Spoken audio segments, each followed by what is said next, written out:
দিয়েছেন, আগামী তো দিবেন ইনশাল্লাহ। সময় সঙ্গে আগামী আমরা যাবো দেশের কল্যাণে, জাতির কল্যাণে আপনারা আপনাদের থেকে সুন্দর সুন্দর দিবেন। একটা সমন্বয় করে যে সুন্দরতা তৈরি করতে পারি, এই তৌফিক আল্লাহ দান করেন। সবাইকে ধন্যবাদ জানাই, আবার সবাইকে ধন্যবাদ জানাই যে আপনারা কষ্ট স্বীকার করে এসেছেন। আল্লাহ সবাইকে দেশের সাথে জাতির সাথে কাজ করার সুবিধা হবে। আসসালামু আলহামদুলিল্লাহ এই পর্যায়ে আলোচনা পেশ করছেন। আলোচনা রাখার জন্য বিনীতভাবে অনুরোধ জানাচ্ছি খেলাফত মজলিসের সম্মানিত মহাসচিব জননেতা ডক্টর আহমদ আব্দুল কাদের। আলোচনা পেশ করছেন জননেতা ডক্টর আহমদ আব্দুল কাদের, মহাসচিব খেলাফত মজলিস। এটাও লাগবে নাকি? বিসমিল্লাহির রহমানির রহিম।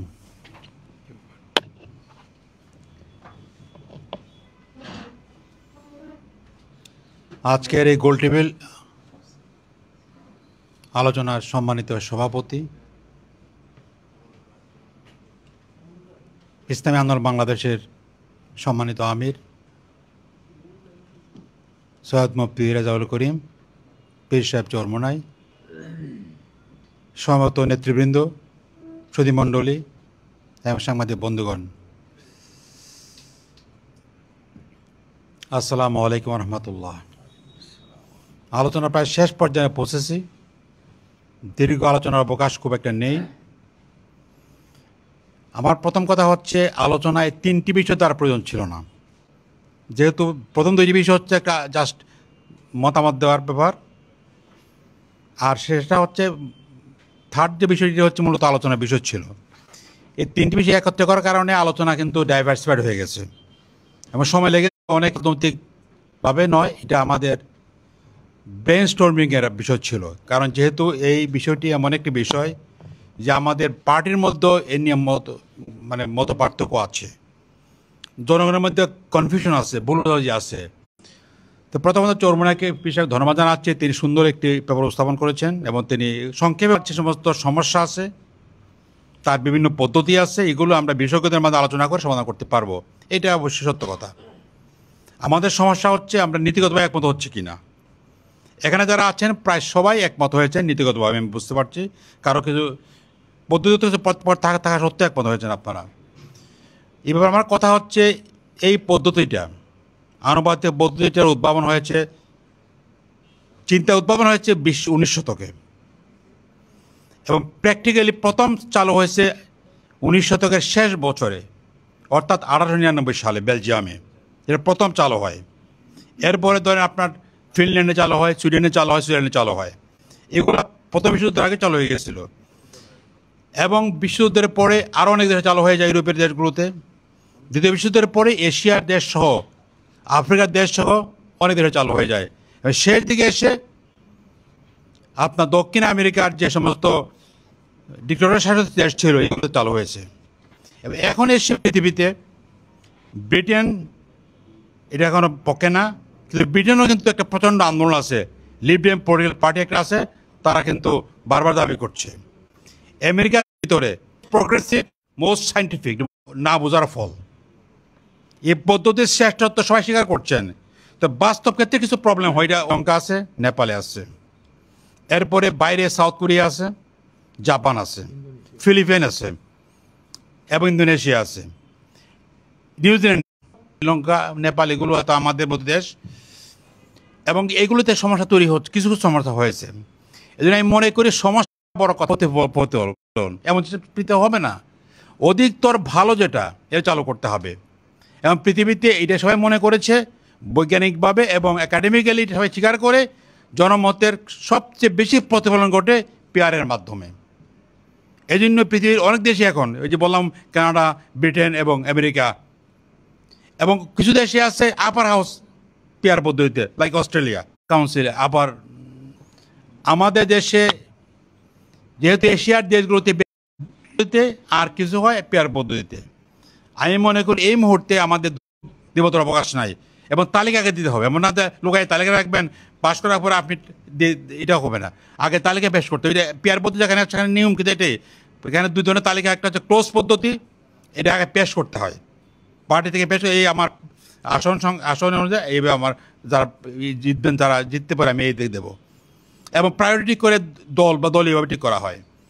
আর ওপেন পদ্ধতি হচ্ছে প্রায়োরিটিটা দল ঠিক করে না, ভোটাররা ঠিক করে যে কোনটা প্রায়োরিটি দিতে হবে, কাকে আগে আনতে হবে, কাকে পরে নিতে হবে। তা আমাদের দেশে এবং পৃথিবীর প্রায় বেশিরভাগ দেশেই ক্লোজ পদ্ধতি, বদ্ধ তালিকা সিস্টেম আমাদের দেশে মনে করি হওয়া উচিত। তো তালিকা আগে পেশ করতেই হবে। সাথে সাথে আমাদের মনে রাখা দরকার যে যেহেতু আমাদের কিছু দল আবার আনুপাতিক পদ্ধতির সুবিধা পাওয়া যায়, এই জন্য আমার মনে হচ্ছে যে 400 যে আসনের কথা বলা হচ্ছে, 400 আসন হয় 200 আসন হতে হবে মিক্সড পদ্ধতিতে, আর 200 আসন হতে হবে ট্রেডিশনাল পদ্ধতিতে, আর 200 আসন হতে হবে পেয়ার পদ্ধতিতে। তাহলে দুইটা সুবিধা হলো, আঞ্চলিক পদ্ধতি তৈরি হলো, সঙ্গে সঙ্গে আবার আপনার এই যে অঞ্চল বিশেষ দায়বদ্ধতার কথা বলা হচ্ছে, এটাও রক্ষা করতে হবে। এই জন্য মনে করি এই মিক্সড পদ্ধতি বাংলাদেশের এই মুহূর্তে উপযোগী চালু হয়েছে। এটা কিন্তু একভাবে চালু হয় না। আমরা দাবি করছি, নীতিগত আমি একমত যে পেয়ার পদ্ধতি হতে হবে, সব কিছু হতে হবে, কিন্তু এই মুহূর্তে করার প্রয়োজন আছে। এই জন্য আমি মনে করি মিক্সড পদ্ধতি হলে পরে অধিক ভালো হয়। আপনাদের সবাই ধন্যবাদ। অসংখ্য ধন্যবাদ জননেতা ডক্টর আহমদ আব্দুল কাদেরকে তার জ্ঞানগর্ভ আলোচনার জন্য। এ পর্যায়ে আলোচনা পেশ করার জন্য বিনীতভাবে অনুরোধ জানাচ্ছি ইসলামী আন্দোলন বাংলাদেশের সম্মানিত প্রেসিডিয়াম সদস্য অধ্যক্ষ মাওলানা মুসাদ্দিকুল্লাহ মামুন। আলোচনা রাখছেন আন্দোলন বাংলাদেশের সম্মানিত প্রেসিডিয়াম মেম্বার অধ্যক্ষ মাওলানা মুসাদ্দিকুল্লাহ। বিসমিল্লাহির রহমানির রহিম। জাল হক ওয়া যাকাল বাতিল ইন্নাল বাতিলা কানা যাহুকা। সাদাকাল্লাহুল আযীম।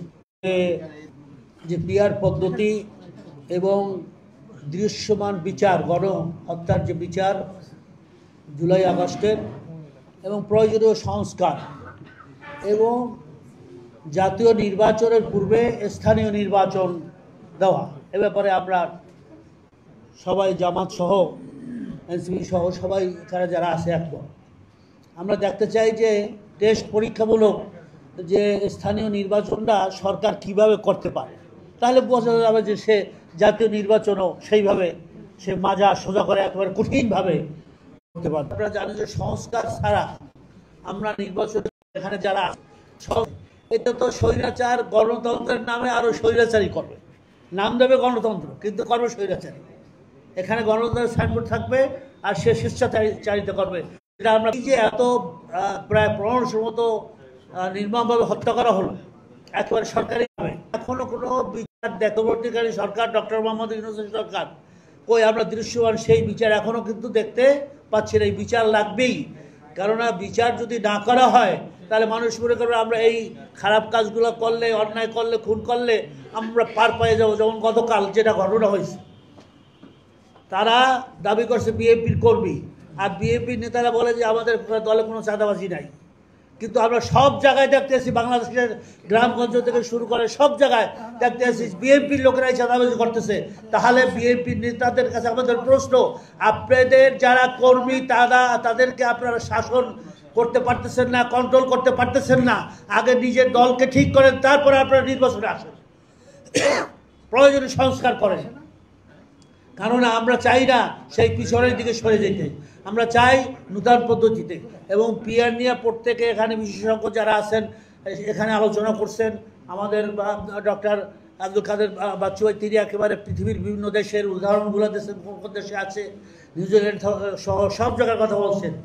পিয়ারে যে যারা ছোট দল বা যারা ভোট পায় 20-25 হাজার, কিন্তু সে এমপি হতে পারে না। কিন্তু পিয়ারে কি আনুপাতিক হারে সেই সংখ্যা করলে তাহলে দেখা যায় যে আপনি 20,000 বা 50,000 বা 5 লাখ ভোট পাইছেন, আপনি অন্তত 5টা সিট বা 10টা সিট পাইতেছেন আনুপাতিক হারে। আর আপনি যদি বর্তমান যে পুরান পদ্ধতি যেটা চলতে আছে, এই পদ্ধতিতে তো ওখানে মাসেল ব্যবহার হবে, কালো টাকা, ওখানে শক্তি প্রয়োগ করা হবে, এবং সেখানে তারা তাদের মতো করে সেন্টারের আগে আমরা সবই দেখেছি রাতের ভোট দিনে বিভিন্ন ধরনের করে তারা নিয়ে গেছে, কোনো ভোটই হয় নাই। এইটা আর আমরা চাই না বাংলাদেশে।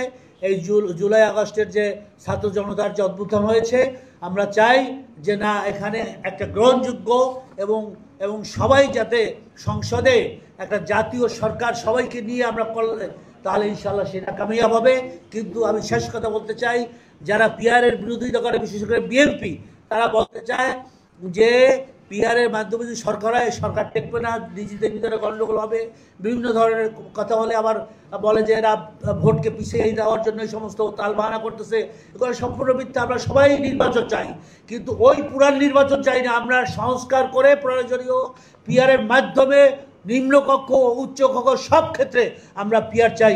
এই আহ্বান রেখি আমি আমার বক্তব্য শেষ করছি। আসসালামু আলাইকুম ওয়া রাহমাতুল্লাহ।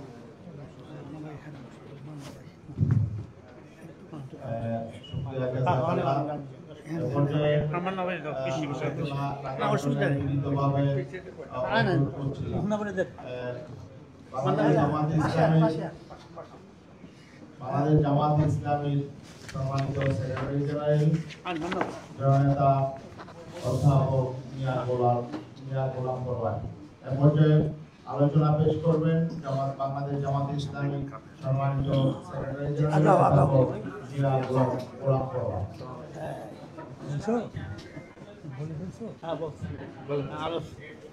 শেষ করতে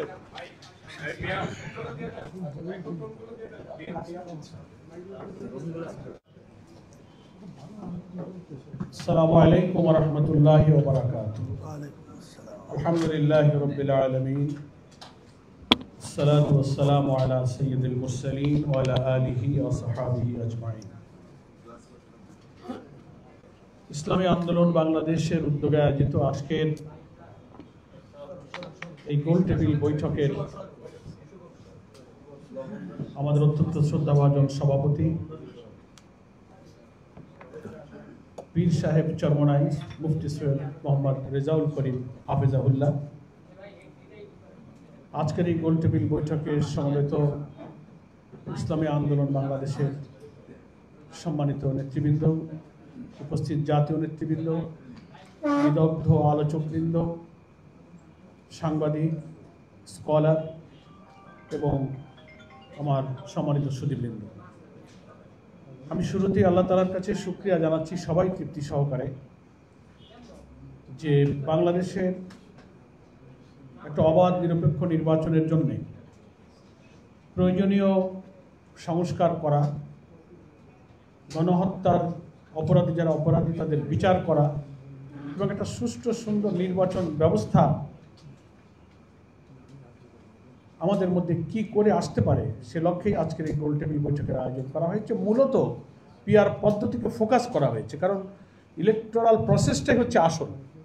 সেজন্য আজকে আলোচকদের মধ্যে কিন্তু এই পিআর পদ্ধতি মূলত মূল প্রতিপাদ্য হিসেবে ফুটে উঠেছে। তো আমি ইসলামী আন্দোলন বাংলাদেশকে এই কারণে ধন্যবাদ জানাই, আমার জানা মতে এটি বোধহয় প্রথম জাতীয় পর্যায়ের সকল নেতৃবৃন্দ, বিষয় বিশেষজ্ঞ, বিদগ্ধ আলোচক, স্কলারদেরকে নিয়ে পিআর পদ্ধতির উপরে, ইলেকটোরাল প্রসেসের উপরে একটা রাজনৈতিক দলের উদ্যোগে এটি একটা প্রথম সফল একটা গোল টেবিল বৈঠক। এটার জন্য আমরা সকলেই ইসলামী আন্দোলন বাংলাদেশ এবং তার সভাপতি পীর সাহেব চরমনাই হাফিজাউল্লাহকে মোবারকবাদ জানাই, ধন্যবাদ জানাই। এবং আমার মনে হয়, আমি এটা বলতে দ্বিধা নেই আমার, যে গত 28 তারিখে ইসলামী আন্দোলন বাংলাদেশের উদ্যোগে যে মহাসমাবেশটা হলো সরোয়ার্দী উদ্যানে, সেই দিন মঞ্চে যেসব জাতীয় নেতৃবৃন্দ উপস্থিত ছিলেন সেটাও কিন্তু প্রথম একই কণ্ঠে একই সুরে পিআর পদ্ধতির পক্ষে তাদের মূল্যবান মতামত ব্যক্ত করায় জাতীয় রাজনীতিতে, প্রশাসনে, সরকারে, ইভেন ন্যাশনাল কনসেনসাস কমিশন, অন্যান্য দল যারা এর পক্ষে বিপক্ষে সকলের মধ্যেই এই পিআর পদ্ধতিটা কিন্তু আলোচনায় বেশি গুরুত্ব পেয়েছে। এর আগে ইন্ডিভিজুয়ালি আলোচনা হচ্ছিল, কিন্তু একটা রাজনৈতিক প্রেশার কিন্তু সকলের মধ্যে তৈরি হয়েছে এই সিস্টেমটা। তো এটার জন্য আমি পীর সাহেব মহোদয়কে ধন্যবাদ জানাই। বাংলাদেশ জামাত ইসলামীর পক্ষ থেকে এই পিআর পদ্ধতির অবস্থানটাও কিন্তু আপনাদের সকলের কাছে পরিষ্কার আছে, আমরা আগে পরিষ্কার করেছি। আমি দোয়ার জন্য সেই স্মৃতিটা স্মরণ না করলে অকৃতজ্ঞ হয়ে যাব। আমাদের বাংলাদেশ জামাত ইসলামীর সাবেক আমির অধ্যাপক গোলাম আজম রাহেমাহুল্লাহ, আল্লাহ তাকে জান্নাত নসিব করুন। আমার খুব মনে আছে আমাদের কেন্দ্রীয় মজলিসে শুরার একটা অধিবেশনে কেয়ারটেকার সরকারের মাধ্যমে নির্বাচন নিরপেক্ষ হতে পারে এই বিধান সম্পর্কে উনি প্রথম প্রস্তাব করেছিলেন এবং কালে কালে সেটা জামাতের পক্ষ থেকে জাতীয় রাজনীতিতে আলোচনার বিষয় হয়েছে। সকলেই অনিবার্য প্রয়োজনে সেদিকে নাম হয়তো ভিন্ন ছিল, তত্ত্বাবধায়ক, নির্দলীয়, নিরপেক্ষ, হোয়াট এভার ইউ লাইক, কিন্তু সেই কনসেপশনটা কিন্তু আলটিমেটলি জাতি গ্রহণ করেছে। তার পরপরই অধ্যাপক গোলাম আজম সাহেব এই পিআর পদ্ধতির প্রস্তাবনাটা আমাদের মজলিসে শুরায় উপস্থাপন করেছিলেন। সেটা ধরেন কেয়ারটেকার সরকারের ফর্মুলা দেওয়ার পরপর ইন্টারনালি ইনডোর আলোচনায় উনি আমাদের শুরার কাছে বিবেচনার জন্য পেশ করেছিলেন। কালে কালে আমরা এবারের নির্বাচন প্রক্রিয়া ফ্যাসিবাদের বিদায়ের পরে এই নির্বাচন সুষ্ঠু করার জন্য আমরা ফর্মালি এই প্রস্তাবটাকে জাতির সামনে বিবেচনার জন্য এনেছি। ইসলামী আন্দোলন বাংলাদেশ সহ সকল দেশপ্রেমিক শক্তি কিন্তু এই নির্বাচনের পক্ষে শক্ত অবস্থান নিয়েছেন। তো প্রশ্ন করেছেন যে কোনো দল বলে যে না এটা এখন চলতে পারে না, কেন চলতে পারে না? কেউ কেউ বলেছেন তারা কারণ ব্যাখ্যা করে না। ভাইরে, সব পদ্ধতির কিছু নেগেটিভ পজিটিভ আছে। এখন যে পদ্ধতি নির্বাচন তার কোনো নেগেটিভ পদ্ধতি নাই। যে একটা বড় দলের পক্ষ থেকে বলা হয় যে না এটা এখন চলে না, দেশের জনগণ এটা বোঝে না, নতুন সিস্টেম ইত্যাদি।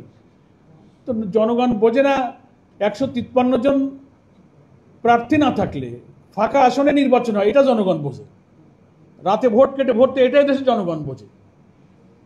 আমি আর দাবি নির্বাচনে এটা পাবলিক বোঝে, কিন্তু এটা ভালো একটা সুন্দর পদ্ধতি বুঝবে না।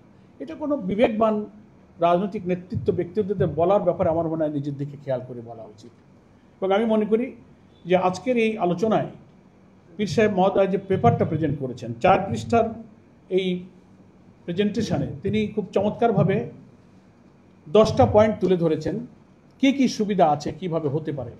আবার উনি এটা স্বীকার করেছেন যে এই পদ্ধতির কিছু নেগেটিভ সাইডও আছে, সেটার জন্য উত্তম বিকল্পেরও কিন্তু 2টা প্রস্তাব উনি করেছেন। তারপরে উনি কনক্লুডিং স্পিচে বলেছেন যে আরও প্রয়োজনে আলোচনা সাপেক্ষে বাংলাদেশের জন্য কি উপায় এটাকে অ্যাপ্লিকেবল করা যায়, প্রযোজ্য করা যায়, সেটা আলোচনা হতে পারে। কিন্তু নীতিগতভাবে আমরা পিআর পদ্ধতির পক্ষে। মানুষের মধ্যে চিন্তা এসেছে যে মানুষ এটা বুঝতো না, যখন এটাকে স্ট্যাটিস্টিক্যালি বোঝানো হয়েছে। আপনারা এখানে অনেকেই তথ্য দিয়েছেন, বেশি সময়ের কারণে আমি সব তথ্য দেব না। 2001 সালের নির্বাচনের রেজাল্টে একটা বড় দল ভোট পেলেন 40.86, 40% ভোট পেলেন। তার পাশাপাশি প্রতিদ্বন্দ্বী দল পেলেন 40.22, 22। পার্থক্য কত? 0.64, মানে 1% না। এই 0.64 কম পাওয়ার কারণে তার আসন কমে গেল, 31টা সিট কমে গেল। 1%-এরও কম ভোট পাওয়ার কারণে প্রতিদ্বন্দ্বী দল 31টা আসন কম পেলেন।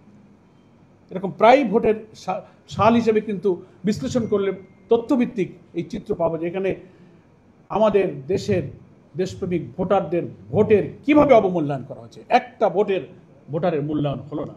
আজকে বিদগ্ধ আলোচকরা এটা স্বীকার করেছি আমরা যে এই পদ্ধতি হচ্ছে প্রত্যেকটি ভোটারের ভোটের যথার্থ মূল্যায়ন করার সবচেয়ে প্রপার সিস্টেম হচ্ছে প্রপোর্শনাল রিপ্রেজেন্টেশন সিস্টেম। এই জন্য যুক্তি থাকুক, নেতিবাচক দিক থাকুক, কিন্তু আমরা তো একটা ন্যাশনাল কনসেনসাস তৈরি করতে পারি যে হ্যাঁ আমি ইলেকশন আমরা এই পদ্ধতিতেই চাই, কেন হবে না। এবং নানান ধরনের নেগেটিভ কথা অনেকে আমরা বলেছি, কিন্তু তার সলিউশনও কিন্তু এখানে অনেকে এসছে।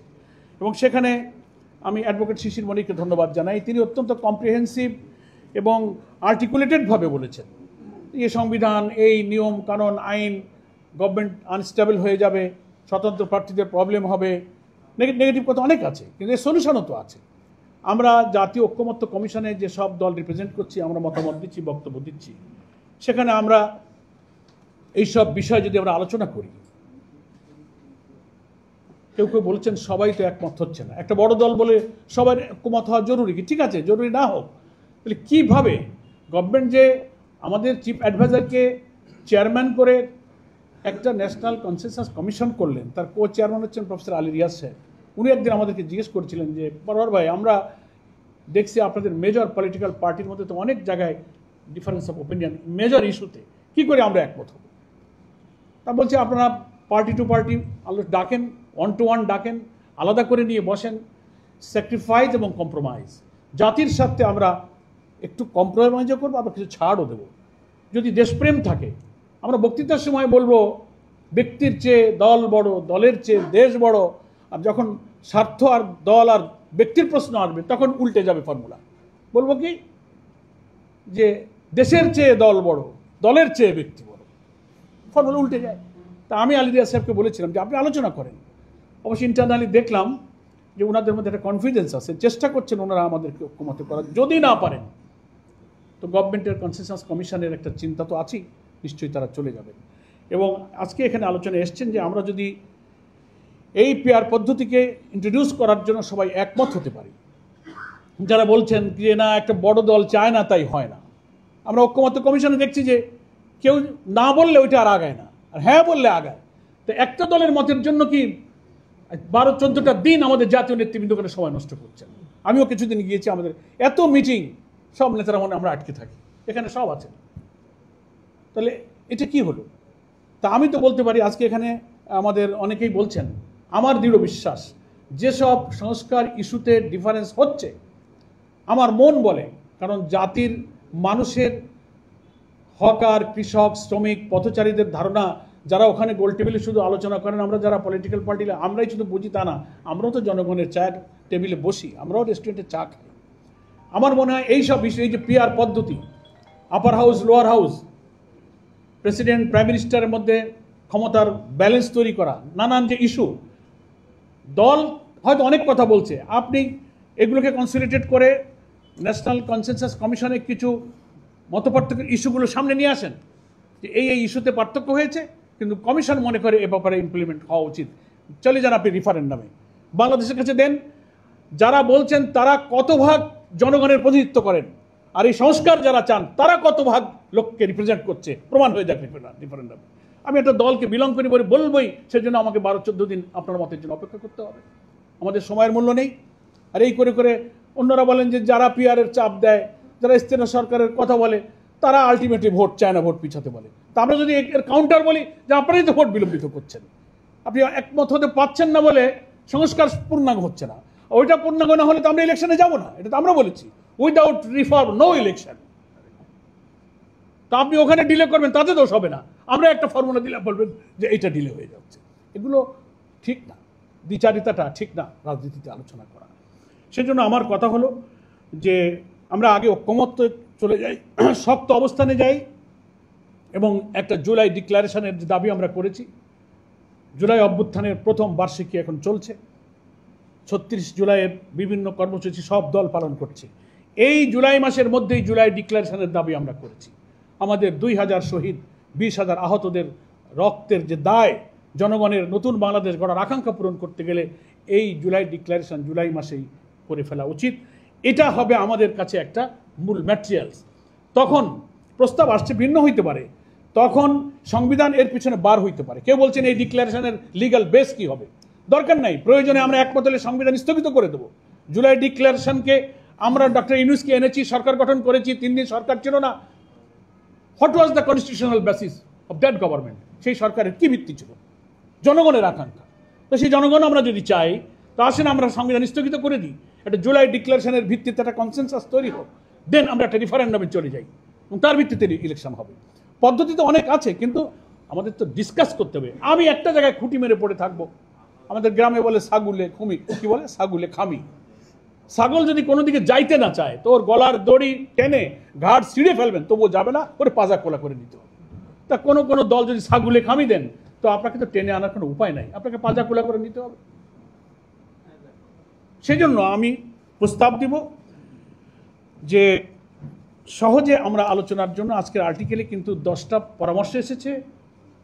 নেগেটিভ সাইডের ব্যাপারে 2টা গুরুত্বপূর্ণ উত্তম অপশনও দেওয়া হয়েছে। কনক্লুশনে পীর সাহেব মহোদয় বলেছেন যে প্রয়োজন আরও আলোচনা করা যাবে, কিন্তু এইটার কোনো অল্টারনেটিভ ভালো পথ নেই। আসেন 5-6টা পদ্ধতি বিশ্বে আছে পিআরের, তো আমাদের দেশের জন্য কোনটা প্রযোজ্য সেটা নিয়ে আমরা স্কলারদের নিয়ে আলোচনা করি। আমি একটা প্রস্তাব দিতে চাই যে আজকের এই আলোচনাকে ভিত্তি বানিয়ে, এখানে যে সমস্ত কম্প্রিহেন্সিভ আর্টিকুলেটেড প্রস্তাব এসছে, এটাকে ভিত্তি বানিয়ে আমরা যে সমস্ত রাজনৈতিক দল এই পিআরের পক্ষে আছে, তাদের মধ্য থেকে এক্সপার্ট, স্কলার, লয়ারকে সমন্বয়ে আমরা একটা টিম করতে পারি, করে তারা ওয়ার্ক করুক, করে একটা জাতীয় কনভেনশনের আলোচনা করতে পারে এবং সেটা একটা ফর্মুলা দাঁড় করিয়ে জাতির কাছে আমরা পেশ করতে পারি। নিশ্চয়ই এর বিরোধিতা যারা করছেন তাদের যুক্তি এখানে কিন্তু দুর্বল হয়ে যাবে।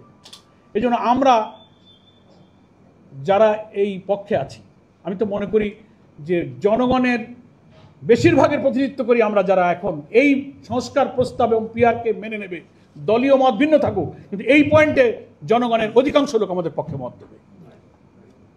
ফলে উই মে গো টু রিফারেন্ডাম, আমরা রিফারেন্ডামে যেতে পারি, এর প্রস্তাব আমরা দিতে পারি, জাতীয় একটা ঐক্যমত হোক, একটা ন্যাশনাল কনভেনশন হোক পিআরের পক্ষে, প্রচণ্ড গণমত যদি আমরা সৃষ্টি করতে পারি, তো দুর্বল দাবি নিয়ে যারা ইলেকশনকে ডিলে করবেন, শুধুমাত্র দলীয় স্বার্থ আর ব্যক্তি স্বার্থকে শক্ত করে দেখবেন, নিশ্চয়ই তারা জাতীয় জনমতের কাছে পরাভূত হবেন ইনশাআল্লাহ।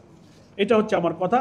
আরেকটা কথা বলে আমি শেষ করতে চাই যে এই পদ্ধতিতে সরকার স্থিতিশীল থাকে না, স্বতন্ত্র ইলেকশন করতে পারে না। এর মধ্যে উত্তম বিকল্পের মধ্যে সেটাও আলোচনার সুযোগ আছে, সব কিছু আলোচনার সুযোগ আছে। কনস্টিটিউশন আমরা যখন করব বা জুলাই ডিক্লারেশন করবে, সব কিছু আমরা এই আলোচনার মধ্যে নিয়ে আসতে পারবো। সেজন্য আসুন, আমি মনে করি যে আগামী জাতীয় নির্বাচনকে সামনে রেখে আজকের এই গোল টেবিল আমাদের নতুন বাংলাদেশ গড়ার পক্ষে ইলেকটোরাল প্রসেসকে গ্রহণযোগ্য করার জন্য একটা নতুন সূচনা, শুভ সূচনা। It is a good starting. এই জন্য আমি পীর সাহেব মহোদয়কে জামাত ইসলামীর পক্ষ থেকে ধন্যবাদ জানাই এবং এ ব্যাপারে একটা উদ্যোগ গ্রহণ করে সকল রাজনৈতিক দলের রিপ্রেজেন্টেটিভ নিয়ে একটা টিম করে আমরা এ ব্যাপারে আইনি মতামতগুলো আসুক, পেপারস আসুক, আমরা একটা ফর্মুলা বাংলাদেশের জন্য উপযোগী করে আমরা জাতির সামনে পেশ করি। জাতি তখন আশ্বস্ত হবে যে না, ওনারা আলেম ওলামা, দেশপ্রেমিক শক্তি দল, তারা একটা চিন্তা দিয়েছিল, একটা খসড়া গ্রহণযোগ্য চিন্তা করার মতো প্রস্তাবও তারা দিয়েছে। তখন এটার একটা কনফিডেন্স জাতির কাছে তৈরি করবে। এটা সময় আছে, আমরা আগাতে পারি এবং এ ব্যাপারে ঐক্যমত্য হলে আশা করি আজকের সবার সভাপতি বিষয়ে একটা চিন্তা, একটা দৃষ্টিভঙ্গি আমাদের সামনে পেশ করবেন।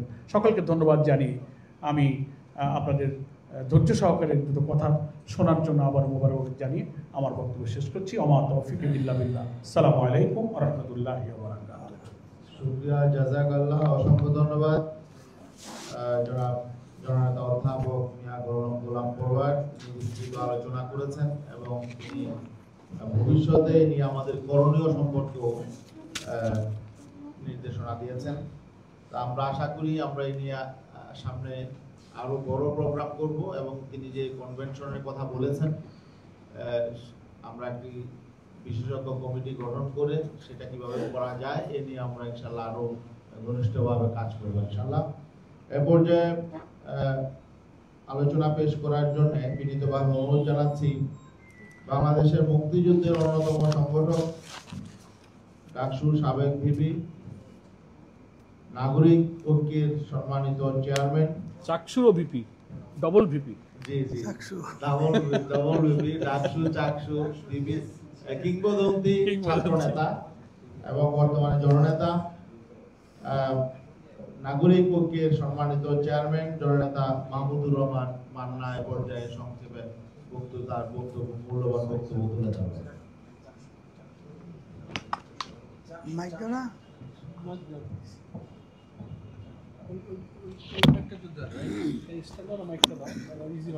জনাব সভাপতি,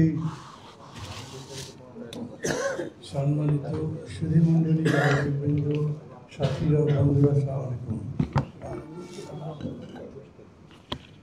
আমি প্রথমেই শ্রদ্ধেয় পীর সাহেবকে একটা ধন্যবাদ জানাচ্ছি এইরকম একটা গোল টেবিল বৈঠকের আলোচনা সংগঠন করবার জন্যে। আমাকে আকন্দ ভাই খুব আন্তরিকভাবে বলেছিলেন এখানে আসতে, তাও পরপর 3 দিন। আমি আসতে চাইনি, মানে এরকম একটা হয়েছে। আপনারা যেরকম আমি সর্বশেষ শুনলাম, উনি খুবই স্পষ্ট এই ব্যাপারে, ডিসাইডেড, এমনকি এর পরে কী করবেন সেটাও উনি ঠিক করেছেন। আমার ব্যাপারটা আমি খোলাখুলি স্বীকার করি যে এই ব্যাপারে আমার কম, আমার উপলব্ধি পরিপূর্ণ না, এবং এই জন্য আমি ওনাকে বিশেষভাবে অনুরোধ করেছিলাম আমি যাব, কারণ পীর সাহেব নিজে ফোনে আমাকে বলেছেন, মানে এরপরে আমার না আসাটা খুবই অভদ্রতা হয়। আর এরকম নয় যে আপনাদের প্রতি আমি কোনো বৈরী মনোভাব পোষণ করি, বরঞ্চ আমি এরকম মনে করি যে আজকে এইখানে যে ওলেমা মাশায়েখ বিদগ্ধ মানুষ আছেন তাদের থেকে জ্ঞান নিতে পারলে আমি সমৃদ্ধ হব, অতএব যাব কিন্তু কথা বলবো না। আর একটা কারণ হচ্ছে, সেটা হচ্ছে আমি বলেছি এই ব্যাপারটায় আমি খুব স্পষ্ট নই, লম্বা কোনো বক্তৃতা করবার দরকার নেই। আমি এই পেপারটা এখানে বসে বসে যতখানি দেখতে পারলাম, পেপারটা খুব সুন্দর লেখা, মানে আমি এটা লাইন বাই লাইন এবং বিটুইন দ্য লাইন্স পড়ব, বোঝার চেষ্টা করব, এবং আমি এখন এটুকু বলতে পারি এটা একটা চমৎকার ড্রাফট। এটার উপরে একটা মন্তব্য করার জন্যেও পাণ্ডিত্য দরকার, আমার এরকম নাই। লোকে আছে কেউ কেউ আমাকে পণ্ডিত মনে করে, এরকম না, আমি একটু গুছিয়ে কথা বলতে পারি, কিন্তু পাণ্ডিত্য নেই, অনেক জানি এরকম না। যেমন ধরেন যে বিষয়টা এখন সবচাইতে বেশি চর্চিত আলোচিত এই পিয়ার পদ্ধতি দিয়ে, আমি সাধারণত বিতর্কের মধ্যে অনেক সময় কনফিউজ থাকি। এর ভালো দিকও আমি দেখেছি, খারাপ দিকও দেখেছি। ভালো দিকটা মানে একটা প্রিন্সিপাল দিক যে হ্যাঁ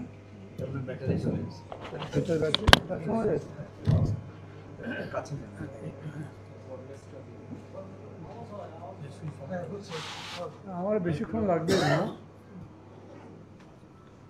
এটার ভালো দিকটা হলো, খুবই আমি প্রিন্সিপালি মনে করি যে আমাদের এখানে মানে যে পদ্ধতি চালু আছে, যে পদ্ধতি এখন চালু আছে আমাদের দেশে ভোটের, ফার্স্ট পাস দি পোস্ট, এইটার রেজাল্ট হলো উইনার টেক্স অল। এইটার একটা রেমেডি লাগবেই। আর একটা হচ্ছে যে এই পদ্ধতিতে ভোট যদি হয় তাহলে তার মধ্যে অনেক কারচুপিতে দিচ্ছি করা যায়, কোয়ালিটি জাজ করা যায় না খুব ভালো করে, দলবাজিটা বেশি হয়। পুরা দেশের আমাদের যে কোনো দলের যে প্রার্থীতা দিই সেটার সম্পর্কে সব মানুষের ওরাই যেটুকু দেখেছি এরকম হয়েছে যে বহু জায়গাতে এটা ইন্ট্রোডিউস করতে গিয়ে পারেনি, তাতে তাদের পদ্ধতির ক্ষতি হয়েছে। আপনারা আকদয় একটা বই আমাকে দিয়েছেন, সেটাও আমি যদ্দূর সম্ভব পড়ে দেখেছি। আমি হলাম কীরকম, যদি এরকম করে বলেন যে একটা আছে পিয়ারের পক্ষে একটা পিয়ারের বিপক্ষে, তা আমি কিন্তু ঠিক এই দিকেও পুরোপুরি নই, এদিকেও পুরোপুরি নই, মাঝামাঝি। কারণ আমাদের প্রস্তাবটা হচ্ছে আমরা ডেফিনেটলি আপার হাউস যদি হয় তাইলে সেখানে পিয়ারটা চাই। সেটা চাই এই কারণে যে সেক্ষেত্রে লোয়ার হাউসের একটা কন্ট্রোল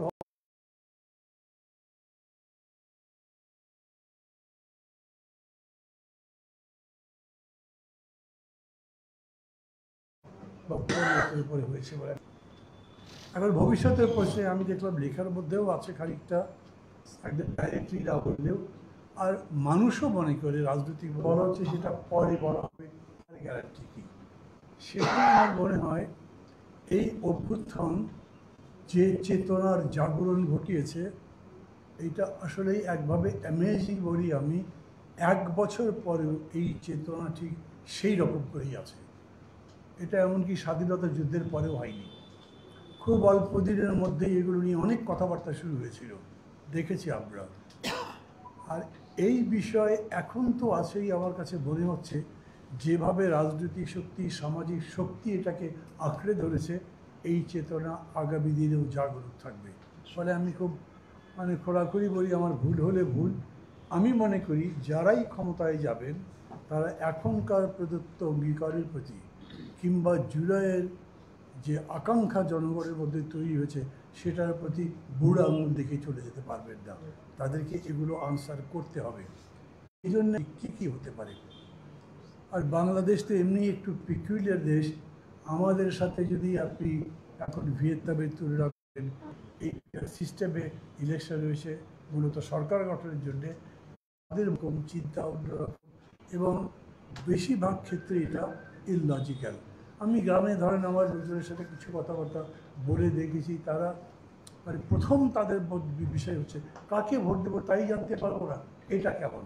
আমি এটা বিতর্কের জন্য তুলছি না বা এটাই যে একটা ভুল তাও বলছি না, কিন্তু এই যে মানুষকে অভ্যস্ত করিয়ে দেওয়ার জন্য যে সবাই দরকার, সেই বিবেচনায় আমরা কথাটা এখন এরকম করে বলছি যে এই টার্মে আমরা এটাকে সমর্থন করবো না, বক্তব্য দেবো না। এখানে সে কথা হচ্ছে আমার মাঝে মাঝে মনে হয় এটি কি প্রোক্লামেশন নাকি জুলাই ডিক্লারেশন নাকি একটা ন্যাশনাল কনসেনসাস তার ডিক্লারেশন, এটা কোন দিকে যাচ্ছে তা পরিষ্কার নয়। মানে সমস্ত হিস্টোরিক্যাল ইভেন্ট যখন হয়েছে তখন ওই ইভেন্টের প্রোজ অ্যান্ড কনস সবাই দেখেছে, ভালো মন্দ কেন হলো, এর ভবিষ্যৎ কী, সম্ভাবনা কী, সেই হিসাবে একটা ঘোষণা আসে। সেটা আপনি এখন আমেরিকান ওয়ার অফ ইন্ডিপেন্ডেন্সের ডিক্লারেশন বলেন, বাংলাদেশের স্বাধীনতা যুদ্ধ বলেন, মাগনা কার্টা বলেন। আমাদের এখানে জুলাই যখন হয়েছে বা অগাস্ট যখন হয়েছে সমগ্র জাতি ঐক্যবদ্ধ ছিল। এখন 1 বছরের মধ্যে অ্যাপার্ট এবং আমরা আলাদা হয়েছি এরকম, যেরকম করেই বলেন, যত ভালো ভাষায় পরিচিত ভাষায় বলি না কেন, তারপরেও আমরা এখন শক্তি প্রদর্শনের চিন্তা করছি। আমার পক্ষে বেশি শক্তি, তার পক্ষে নয়, এবং আমি বড় আমি ছোট উনি বড়, এটাও কোনো কথা নয়, এরকম একটা প্রতিযোগিতা এসছে। মানে একটা কথা তো বলাই যায় যে অভ্যুত্থানের পরে, তার বিজয়ের পরে ইত্যাদি যখন কথাবার্তা হয়েছে, কোনো দল বলেছে এটার পেছনে আমাদের নেতৃত্বের অনেকেই নাড়াতে পারেননি, তার মানে নেতৃত্বের প্রতিযোগিতা আছে। আমি খুব শিওর না একেবারে এইভাবে যদি এই যে চর্চাটা এখন হচ্ছে ঐক্যবদ্ধ কমিশন, যেটা মেইনলি এই 166টা প্রস্তাবনার উপরে, এটার উপরে যতদূর ঐক্যবদ্ধ হবে তার ভিত্তিতে এটা হবে। ওইটাকে আর যাই বলেন একটা জাতীয় সড়ক বলতে পারবেন, কিন্তু জুলাই ডিক্লারেশন বা ইনসারেকশনের এই অভ্যুত্থানের ডিক্লারেশন বলা যাবে বলে আমার মনে হয় না। আমি যদি কোনো আপনাদের আঘাত করে থাকি, ভুল বলে থাকি, নিজ বলে ক্ষমা করে দেবেন। সবাই ভালো থাকবেন। আল্লাহ হাফিজ। অসংখ্য ধন্যবাদ জননেতা মাহমুদুর রহমান মান্না চমৎকার আলোচনার জন্য। আজকে সকাল 10টা থেকে এখানে এই নির্বাচন পদ্ধতি বিষয় নিয়ে আলোচনা হয়েছে মূলত, আর এখানে 15টা উল্লেখযোগ্য বাংলাদেশের প্রতিনিধিত্বশীল রাজনৈতিক দলের প্রতিনিধি উপস্থিত ছিলেন এবং এর বাইরেও বিভিন্ন বিশ্ববিদ্যালয়ের শিক্ষক, বিশ্লেষক, গবেষকরা ছিলেন এবং রাজনৈতিক বিশ্লেষকগণ ছিলেন স্পেশাল, এবং বিভিন্ন আইনজীবীরাও ছিলেন। প্রায় 30 জন আলোচক এখানে এই বিষয়ের উপর আলোচনা করেছেন এবং এখানে প্রায় সকল আলোচকই এই নির্বাচন পদ্ধতি, বিশেষ করে সংখ্যানুপাতিক পিয়ার পদ্ধতির ব্যাপারে সবাই এই পিয়ার পদ্ধতির চেতনাটাকে গ্রহণ করেছেন। এখন ইমপ্লিমেন্ট কিভাবে হবে এই নিয়েই হয়তো কিছুটা মতপার্থক্য আছে, কিন্তু বেসিক পিয়ার পদ্ধতির ব্যাপারে কারো তেমন কোনো এখানে দ্বিমত উঠে আসে নাই। আর বর্তমান নির্বাচন ব্যবস্থা যে পরিবর্তন হওয়া দরকার, সংস্কার হওয়া দরকার, এ ব্যাপারে কারো কোনো দ্বিমত নেই। এই বিষয়টা আমাদের এখানে যারা রাজনৈতিক নেতৃবৃন্দ রয়েছেন, আমাদের আলহামদুলিল্লাহ এই বিষয়ে আরো প্রস্তাব এসেছে, সামনে আরো কিভাবে জনমত তৈরি করা যায় এবং কিভাবে এটাকে আরো জনগণের কাছাকাছি নিয়ে যাওয়া যায়, এ ব্যাপারে আরো প্রোগ্রামের ব্যাপারে এখানে পরামর্শ এসেছে। রাজনৈতিক নেতৃবৃন্দ এখানে যারা এসেছেন, আমরা আরো ক্লোজলি এ নিয়ে কথাবার্তা বলবো, সামনে আরো কিভাবে আমাদের বাংলাদেশের নির্বাচন পদ্ধতিটা যাতে গ্রহণযোগ্য হয় এবং নির্বাচনের মধ্য দিয়ে যাতে একটি কাঙ্ক্ষিত সরকার আমাদের সামনে আসে এবং কার্যকর পার্লামেন্ট গঠিত হয়, পার্লামেন্টের সব লোক, ভালো লোক, যোগ্য লোক কিভাবে নির্বাচিত হতে পারে, এই বিষয় নিয়ে আমরা আশা করি রাজনৈতিক নেতৃবৃন্দ সামনে আরো কথাবার্তা বলবেন, আলোচনা হবে। শুধু 1-2টি দলের চাহিদা পূরণের জন্যই আমাদের সংস্কার সেটা না, বরং আমাদের এখানে নাগরিক সমাজের প্রতিনিধিও আজকে ছিলেন, তারাও তাদের অভিমত প্রকাশ করেছেন। সবারই চিন্তা হলো সংস্কার প্রয়োজন এবং আমাদের বিগত 53 বছর যে রাজনীতি চলেছে এই রাজনীতি অবস্থা সামনে আমরা দেখতে চাই না। এ ব্যাপারে আমাদের সবার মত এক। বাকি এটা কিভাবে সকলে মিলে আমরা এটাকে ইমপ্লিমেন্ট করতে পারি, বাস্তবায়ন করতে পারি, এ নিয়ে হয়তো আরো আলাপ আলোচনার প্রয়োজন রয়েছে।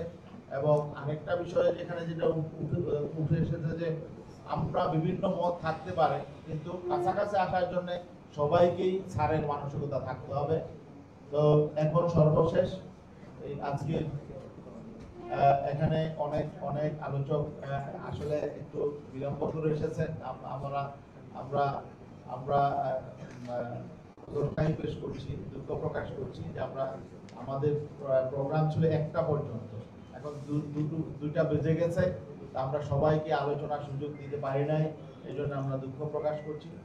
এখানে আমাদের আন্তর্জাতিক কাজী হাবিবুল্লাহ বেলাল হিসাব আছেন, আরো কয়েকটি রাজনৈতিক দলের প্রতিনিধি আছেন এবং কয়েকটি বিশ্ববিদ্যালয়ের প্রতিনিধিরাও আছেন, শিক্ষাবিদ আছেন। তাদেরকে আমরা আসলে সময় স্বল্পতার কারণে আমরা সুযোগ দিতে পারি নাই, এই জন্য আমরা দুঃখ প্রকাশ করছি। সামনে ইনশাল্লাহ আমরা এই বিষয়ে আরো আলোচনা করব, আরো প্রোগ্রাম হবে ইনশাল্লাহ। আজকে যারা উপস্থিত হয়েছেন সবাইকে আন্তরিক মোবারকবাদ, ধন্যবাদ। এবং সর্বশেষ আমাদের লিখিত একটা বক্তব্য আমাদের আজকের অনুষ্ঠানের সভাপতি ইসলামী আন্দোলন বাংলাদেশের মোতা আমির পীর সাহেব চরমনাই লিখিত বক্তব্যের মধ্য দিয়ে অনুষ্ঠান শুরু হয়েছিল। হুজুরের বক্তব্য সবার কাছে পৌঁছে দেওয়া হয়েছে, যদি কেউ না পেয়ে থাকেন পৌঁছে দেওয়া হবে। আর বাকি লিখিত বক্তব্য সময় অনেক উপস্থিত ছিলেন না। সর্বশেষ এখন আজকের এই অনুষ্ঠানের মোহতারাম সভাপতি ইসলামী আন্দোলন বাংলাদেশের মোহতারাম আমির হযরত পীর সাহেব হুজুর চরমনাই মুফতি সৈয়দ মোহাম্মদ রেজাউল করিম তিনি সমাপনী বক্তব্য পেশ করছেন। আলহামদুলিল্লাহ, সকলকে ধন্যবাদ আপনাদের গুরুত্বপূর্ণ মতামত প্রকাশ করার জন্য। তবে সবচেয়ে ভালো লাগছে যে আমরা এখানে যারা উপস্থিত হয়েছি তাদের সকলেরই এই দেশটা গড়ার যে মন মানসিকতা নিয়ে আলোচনা করেছেন, এই জন্য আমাদের পক্ষ থেকে, বিশেষ করে আমার পক্ষ থেকে সকলকে আমি ধন্যবাদ জানাচ্ছি। সাথে সাথে আমাদের ভাই গোলাম পরোয়ার সেক্রেটারি জেনারেল জামাত ইসলামের যে কথা বলেছেন যে আমরা বিভিন্ন সময় বলে থাকি ব্যক্তির চেয়ে দল বড়, দলের চেয়ে দেশ বড়। আবার তিনি উল্টাও বলেছেন দেশের চেয়ে দল বড়, দলের চেয়ে ব্যক্তি বড়। আমরা প্রথম অবস্থাটাই থাকি, ব্যক্তির চেয়ে দল বড়, দলের চেয়ে দেশ বড়। এই অবস্থানে আমরা যদি থাকি, 53 বছর যে অবস্থা আমাদের দেশে হয়েছে, হাজার হাজার মায়ের কোল যে সন্তান হারা হয়েছে, আমাদের দেশের টাকা বিদেশে পাচার হয়ে বেগম পাড়া তৈরি হয়েছে, এই দেশের ভিতরে আয়নাঘর তৈরি হওয়ার মতো, রাস্তায় নামলে গুম হওয়া, খুন হওয়া, এবং যেখানে অনভিজ্ঞ যারা নাকি দেশ পরিচালনার ন্যূনতম কোনো যোগ্যতা থাকে না, তারা দেশ পরিচালনার আসনে বসে যে প্রক্রিয়া দেশকে ধ্বংস করেছে, এই পুনরাবৃত্তি আমরা আর দেখতে চাই না। আমরা 5ই আগস্টের পরে এই দেশটাকে সুন্দর করার লক্ষ্যে আমরা যে পদ্ধতির কথা বলেছি, আসলে বাস্তবতা হলো এতটুকুই যে উভয় পক্ষে পিয়ার আসলে এটা বাস্তবতা আর এটাই প্রয়োজন। আর আমরা সবাই যদি আল্লাহর রহমতে একমত হতে পারি তাহলে এটা কোনো কঠিন কিছু নয়। এটা বিশেষ করে সকলকে উদাত্ত আহ্বান জানাবো। আর বিশেষ করে আপনারা লক্ষ্য করেছেন আমরা আর কতদিন দেখব, গতকালকে যে অবস্থাটা আমাদের সামনে প্রকাশ পেয়েছে, যে বাংলাদেশের সন্তানটাকে যেভাবে নির্মমভাবে আজকে আইয়ামে জাহিলিয়াতের যুগের যে বর্বরতা তাও হার মানিয়েছে গতকালকের ওই ঘটনা। এই পুনরাবৃত্তি আমরা কতদিন দেখব? আর এখন যে পদ্ধতি, যারা নাকি বারবার যাদের দল থেকে এবং যাদের ছত্রছায়া থেকে এই ধরনের কাণ্ডগুলো ঘটছে, তারা যদি আবার এই পদ্ধতিতে নির্বাচনে আমরা দেখি, তখন তাদের কালো চেহারাটা আমরা আরও পরিষ্কার দেখতে পাবো। আসলে কোনো ভদ্র মানুষ, কোনো দেশপ্রেমিক রাজনৈতিক দল, তাদের তাণ্ডবে এলাকা ভিত্তিক কোনো ভালো প্রার্থীকে ভোট দেওয়ার কোনো পরিবেশই থাকবে না। এটাই হলো বাস্তবতা। আমরা যতটুকু দেখেছি সেখানে কালো টাকার দৌরাত্ম্য বেশি শক্তির, সেখানে দৌরাত্ম্যের কারণে কোনো ভালো লোক কিন্তু তাদের মতামত প্রকাশ করতে পারে না। আর এই পিআর পদ্ধতির মাধ্যমে আমরা এগুলো সব আশা করি আলহামদুলিল্লাহ দূর হওয়ার মতো আমরা একটা মনে করছি বিধায় আমরা সেই 2008 সালে যখন টেলিভিশনে জাতীয়ভাবে আমি বলছিলাম তখন কিন্তু পিআর পদ্ধতিটাকে আমরা নিয়ে আসছিলাম। আর সেই ধারাবাহিকতা আমরা বলে আসছি আমরা যা দেশ গড়ার মানবতার কল্যাণের জন্যে এবং আমরা যারা নাকি এই দেশটাকে ভালোবাসি আমি সকল উদাত্ত আহ্বান জানাবো, আসেন আমরা সবাই একাকার হয়ে ব্যক্তির চেয়ে দল বড়, দলের চেয়ে দেশ বড়, এইটাকে আমরা সামনে রেখে আমরা আলোচনাটা সুন্দরভাবে চলমান রাখতে পারি এবং দেশ গড়ার সেই মানসিকতায় আমরা কাজ করতে পারি। আল্লাহ আমাকে এবং আল্লাহ সকলকে তৌফিক দান করুক। আর সবাই আশায় আপনারা কষ্ট করে এসেছেন, মান্না ভাই তো কথাটা বলেছেনই, আরও কষ্ট দেব, কারণ কষ্ট দেওয়ার জন্যই আমি আপনাদের কাছে দুঃখ প্রকাশ করছি, ক্ষমাও চাচ্ছি, মাফও চাচ্ছি যে আপনারা হয়তো বা কষ্ট করে এসেছেন। আসলে কষ্টটা দেশের জন্যই করছি, অন্য কোনো উদ্দেশ্য আমাদের নাই, মানবতার কল্যাণের জন্যই করছি। এটা আপনাদের বিবেচনার জন্য আমি আপনার কথাটা রেখে আলোচনা শেষ করছি। আল্লাহুম্মা আমিন। রব্বানা আতিনা ফিদ দুনিয়া হাসানাহ ওয়া ফিল আখিরাতি হাসানাহ ওয়া কিনা